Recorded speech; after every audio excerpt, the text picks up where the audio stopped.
l'ai connu d'abord en tant qu'écrivain, puisque j'ai étudié ses écrits étant à l'école. Ensuite, je l'ai connu en tant que politicien, puisqu'il a été emprisonné et que j'écrivais La Marche des femmes, j'ai été le voir. Et puis je l'ai connu après, quand j'étais à la Fondation Houphouët-Boigny, il en était le chef.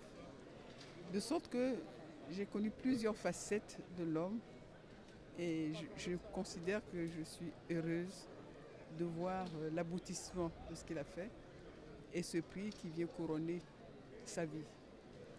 Et je lui souhaite encore des années et vraiment l'esprit qu'il a gardé, l'écriture, la clarté de ce qu'il a fait. Vous avez vu son discours final et c'était magnifique. Donc c'est pour vous dire en résumé que je suis heureuse d'avoir pu participer à cette cérémonie. Nous pensons que comme Victor Hugo, comme Émile Zola, comme Rousseau et autres Voltaire, dont les noms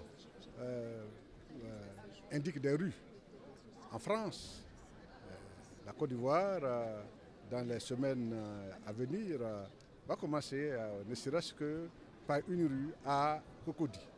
Donc, Bernard Dadier va être prolongé dans sa vie et dans son œuvre par des cérémonies qui durent. Certes, une fête s'oublie, mais une rue donc, qui porte le nom de Bernard Dadier ne s'oublie pas.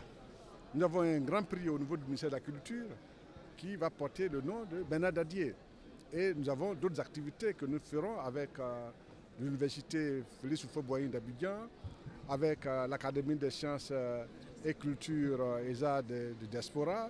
Donc pour nous, c'est un monument qui connaît ses 100 ans et c'est un événement qu'il faut célébrer pour que les jeunes puissent avoir des repères d'excellence, des repères de qualité, des repères de dignité, des repères d'engagement et d'amour pour son peuple.